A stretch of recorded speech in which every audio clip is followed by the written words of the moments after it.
네, 대선을 앞두고 내란에 동원된 군 개혁 방안들이 지금 조금씩 이야기가 좀 되고 있는데요. 어제 또 보도도 있었습니다.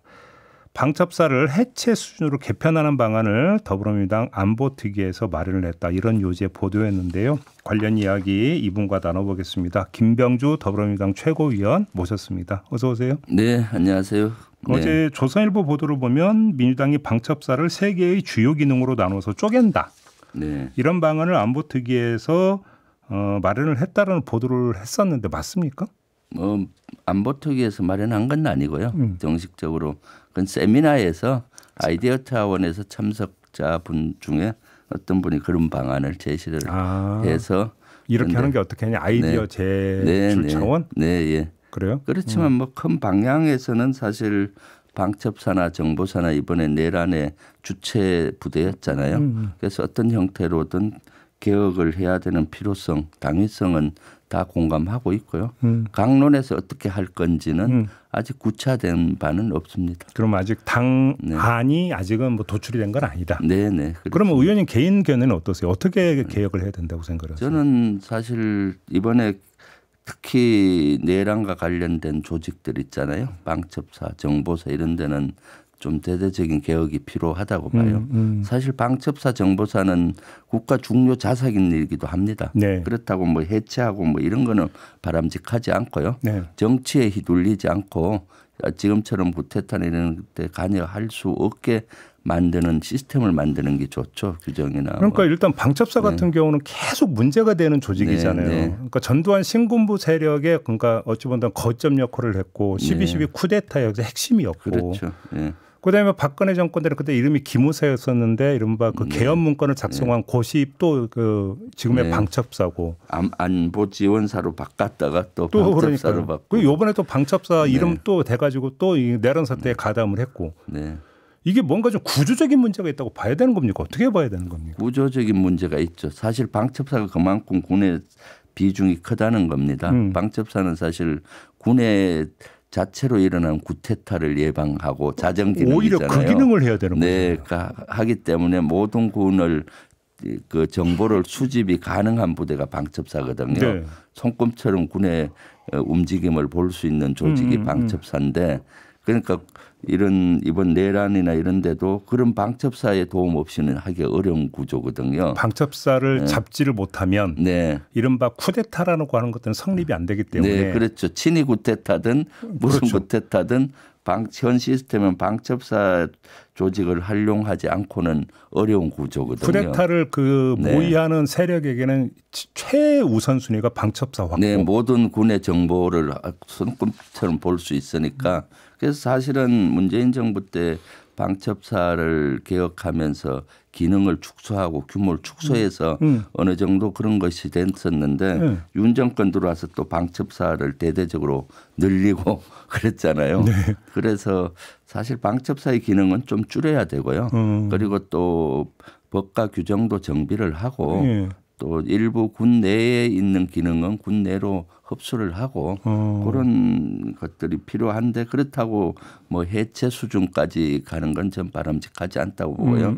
그 고유의 또 기능이 있지 않습니까? 핵심은 아무래도 그러면 기능의 분산 이게 되겠네요. 네, 좀 분산하면서 좀 예를 든다면은 좀 축소하고 그렇지만은 고유의 기능은 할 수 있게 살려놓는 그런 방안인데 아직 강론은 뭐 제가 이렇다 저렇다 하면은 지휘부기 때문에 그래서 강론까지 구체적으로 얘기하긴 뭐하고요. 저도 아이디어 차원이고 이런 건 아직 공약으로 발전시킨다든가 이런 논의는 아직 한 적은 없습니다. 정보사도 이번에 상당히 많이 이야기가 됐었잖아요. 정보사는 어떻게 손을 대야 된다고 생각하세요? 사실 정보사가 우리 정보가 미래에도 그렇고 현재도 그렇고 대단히 중요하잖아요. 그리고 대단한 중요한 정보 자산이고 그런데 이번에 처음으로 이 계엄에 휘둘려 버려 갖고 아주 참 불행한 일이었죠.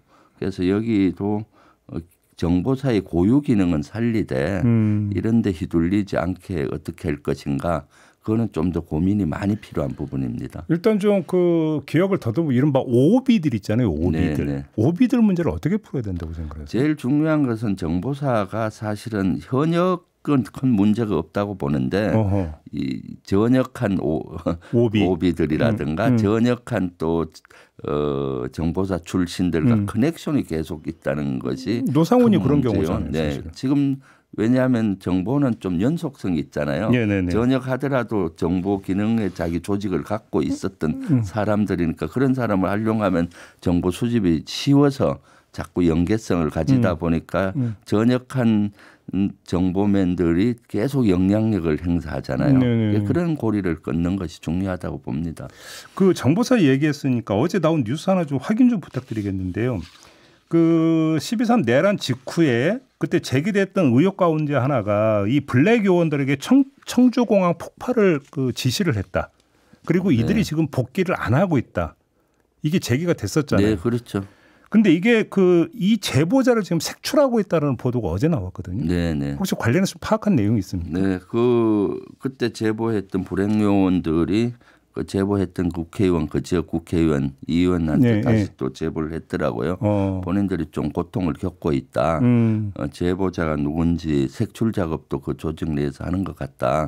그래서 어제 기자회견도 이강희 의원이 하셨거든요. 그래서 그런 것들을 지금 모니터링을 저희들도 계속 하고 있습니다. 그러면 지금 색출을 하고 있는 조직이 어디라는 겁니까, 그러면? 그게 점조직이다 보니까 사실 수사를 해야 밝혀질 사항입니다. 그런데 불구하고 지금 그런 수사가 전혀 이루어지지 않고 있잖아요. 그러니까 내란에 대한 수사는 병산의 일각으로만 이루어지고 있고 그런 군내 제보됐던 이런 조직들 이런 것들을 사실 수사를 해서 실제 뭐가 이루어진 건지 좀 발본색원해야 된다고 보고요. 사실 이번에 미국이 민간 국가 지정한 것도 저는 이거와도 많이 연관이 있다고 봐요. 그때 제보자들이 청주 기지도 있었고 사드 기지 뭐 또 대구 공항 이런 데 있었잖아요. 미국 입장에서 경악할 내용. 그렇죠.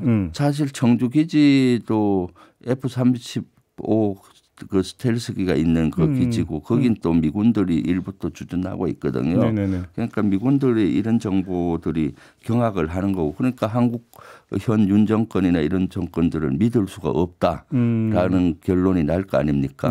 그러니까 민간 국가 믿을 수 없는 국가로 지정하는데 사실 핵무장 자체무장 뭐 이런 것들이라든가 뭐 우리가 핵 기술 뭐 이런 걸로만 언론에 나오던데 저는 이 민간 국가 지정이 그때 제보됐던 이런 불행 요원들 이런 거와도 깊은 연관이 있다라고 저는 개인적으로 생각하거든요. 그래서 이것은 수사로 밝혀져야 된다. 근데 여기서 이제 그 제보자 색출 뉴스를 듣는 순간에 이제 많은 분들이 그걸 떠올렸을 것 같은데 지금 군 안에서 어떻게 돌아가고 있는 것이냐. 정말 이게 지금 뿌리까지 가 닿아서 그래서 어떤 근절 작업이 완료가 된 거냐. 그건 아닌 것 같다. 예를 들어서 또 하나 나왔던 게 707 특임당 그 김현태 단장. 부하들에게 탄원서를 강요를 했다는 뉴스가 있었잖아요. 이 문제는 어떻게 됐어요? 어떻게 바꾸고 계세요? 그러니까요. 그런 아직도 특전사라든가 군내 이런 내란 세력의 뿌리가 제대로 제거되지도 않고 있고 이런 각성도 안 되고 있다는 거죠. 탄원서는 707 단장이 보직 해임됐잖아요. 그것이 부당하다는 탄원서인데 그것을 이제 내용도 아주 부적절하고 형식도 부적절해요. 내용에서는 가짜 뉴스와 혈혈 단신으로 싸우고 있다. 김현태가 그래서 그렇게 돼 있어요. 탄원서 가짜 뉴스 예를 들면 뭐 여러 가지 가짜 뉴스와 혈혈 단신으로 싸운다 이런 내용도 있고요.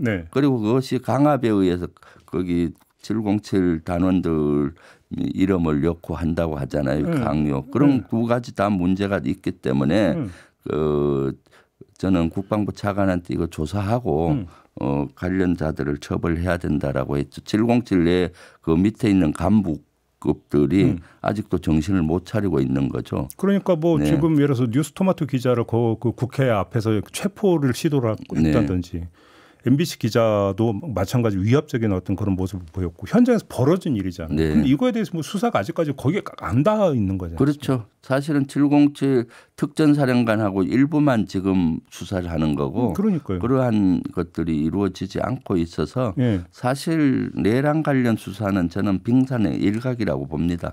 이번에 전국 비상계엄이었는데 사실 20여 개 지역 계엄 사령부가 운영이 됐는데도 그런 거 조사 하나 이루어지지 않고 있거든요. 그러니까 사실 엄밀히 따지면 국방 개혁을 논하기 이전에 진상 규명부터가 다 끝났어야 되는데. 그렇죠. 자체 이것은 진상 규명을 완벽히 해서 직간접적으로 누가 관여됐는지를 그렇죠. 밝혀내야 되잖아요. 그렇죠. 그렇죠. 그래야 그다음 해답이 나오는 겁니다. 그런데 그렇죠. 그런 조사가 안 이루어진 상태이고 이런 상태에서 국방부에서는 또 뭐 장군 인사까지 한다고 그러잖아요. 어떻게 된 거예요, 그 얘기는? 지금 진행이 되고 있는 겁니까? 진행이 되고 있죠. 그래서 제가 이번 화요일 날 대정부 질문에서 쐐기를 박으려고 노력을 했으면 그거 해서 안 된다라고요. 원래 장군 인사는 뭐 일상적으로는 4, 5월에 한 번 하고 전반기 10월이나 11월에 후반기 하는 겁니다. 그래서 그런데도 불구하고 지금 군은 일상적으로 하던 루틴한 방법으로 그대로 하려고 지금 하고 있는 거죠. 정기 인사다. 네, 정기 인사. 그런데 지금 상황은 정기 인사처럼 해서는 안 되지 않습니까? 그렇죠. 왜냐하면 지금은 장군 인사의 최종 결재권자는 대통령이고 또 이걸 제청심의위원회를 하는 인원은 정식 국방부 장관으로 나왔어요. 법에는 대리가 나오는 거 없어요. 그러면 장관 대행은 안 못한다? 법적으로 다툼이 있죠. 그리고 또 6월 3일 날 대선이 이루어지지 않습니까? 그렇죠. 그럼 인사권을 정식으로 가든 다음 대통령이 해야 되고 그랬더니 김선호 차관은 대통령 오더라도 장관 임명하고 청문회 하고 하면 7월 8일 늦어져서 어렵다라고 해서 6월 달에는 최소만 하고 진짜로 전역을 앞둔 인원이라든가 하고 이런 내란에 대한 조사가 다 끝나고 10월 11월 정기 인사에 대대적으로 하면 된다라고 방법까지 제시를 해줬어요. 근데 지금 예를 들어서 그러면 그 인사 대상자 중에서 옥석이 다 가려졌다가 전제가 되는 거잖아요. 네. 그래서 그러면 누구는 내란하고 아무 상관이 없이 깨끗한 사람이고 네. 누구는 지금 의심 대상이니까 안 된다. 이게 일단 갈라졌어야 되는데 이게 다 갈라졌다고 봐야 되는 그거는 갈라지지 않은 상태에서 그동안의 인사 레코드만 가지고 그러니까. 하는 거는 문제가 크죠. 이번처럼 역사적인 오점을 남기고 큰 문제인데 그러니까. 여기에 옥석을 가지는 게 저는 가장 중요하다고 보거든요. 그렇죠. 예, 그렇기 때문에 장군 인사를 이번 4월 5월 해서는 안 된다. 또 이 장군 인사를 하는 뒤에는 또 한덕수 권한대행이 있다는 소문이 있거든요. 네, 그래서 제가 또 그렇고 우리 당에서도 그렇고 여기에서는 해서는 안 된다 하고 있고요. 사실 박근혜 탄핵 때도 비슷한 시점에 됐잖아요. 그때도 장군 인사를 하지 않고 문재인 대통령이 온 상태에서 송영무 장관을 먼저 임명을 하고 좀 늦어졌어요. 몇 개월. 그때 저도 인사 대상이었는데 좀 한 원래 보직보다 3, 4개월 더 했죠. 그래도 문제 없습니다. 알겠습니다. 네. 모신 김에 한미연합사 부사령관도 지내셨잖아요. 네. 이걸 한번 좀 여쭤볼 텐데 이제 방위비 분담금 문제가 이제 지금 숙제로 떠오르고 있거든요. 어떻게 전망을 하세요? 어느 정도까지 지금 청구서를 내밀 거라고 전망을 하십니까? 저는 방위비 분담금 협정은 이미 한미가 합의가 돼서 우리는 국회까지 통과됐잖아요. 작년에 5년으로 해서 됐죠. 네, 5년 했고 26년부터 발효가 돼서 26년부터 한 30년까지 할 수 있는 그 합의가 됐고 했기 때문에 우리 스스로 자꾸 방위비 분담금을 거론하는 건 적절하지 않다고 봐요. 이슈하는 것은. 그래서 미국이 방위 분담금 얘기하더라도 이것은 합의가 끝난 것이다. 우리 대한민국 국회가 통과된 것이다. 이렇게 설득을 시켜야 돼요. 그렇게 버텨야 된다. 네네 그렇죠. 그리고 그 일본은 뭐 방위비 분담금하고 뭐 패키지로 뭐 해서 줄 건 주고 받을 건 받자 하는데 그것은 어리석은 생각이에요. 저는 트럼프 일기 때 트럼프의 협상 전략을 엄청 스터디를 했었거든요. 트럼프의 전형적인 협상 전략은 머리 들여넣기 전략입니다. 2개를 원할 때 10개를 요구하는 겁니다. 일단 세게 치고 나중에 이제 한 2-3개 받아내는 거거든요. 끌려가면 안 된다 이런 거죠. 그렇죠. 지금이 이제 전형적인 머리 들여넣기 전략을 하고 있는 겁니다. 모든 나라에 뭐 관세 뭐 25%를 한다 엄청 때리잖아요. 그리고 또 후퇴했지 않습니까? 점점 후퇴할 겁니다. 이것이.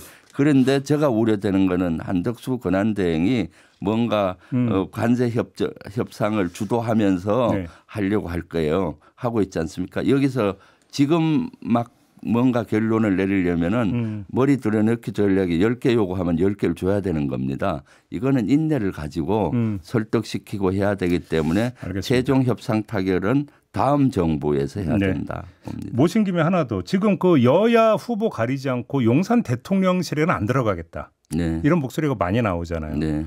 그러면 시점이 문제가 되면 하여간 이전은 또 아마 그 현실이 될 것 같은데 네. 대통령실을 다시 이전할 때 이제 안보적 관점에서 검토할 게 되게 많잖아요. 그럼요. 네. 최우선으로 검토해야 될 게 뭐라고 보세요?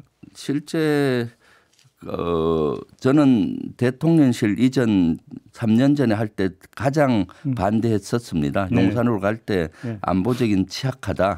지상도 취약하고 하늘도 뚫리고 그 전화나 이런 도청도 되고 가장 취약하다는 다 현실화됐잖아요. 북한 네. 전단지도 달았잖아요. 네네. 그렇기 때문에 지금은 저는 용산 대통령실 이전해야 된다고 생각하고요. 네. 그런데 현실적으로 지금 봐야 된다고 봐요. 그래서 저는 한 3단계로 해야 된다고 봐요. 어떻게 해요? 왜냐하면 당장 지금은 인수위 없이 들어가기 때문에 신정부가 들어가면 바로 용산으로 일단은 들어가야 되고요. 어쩔 수 없이. 네, 어쩔 수 없이요.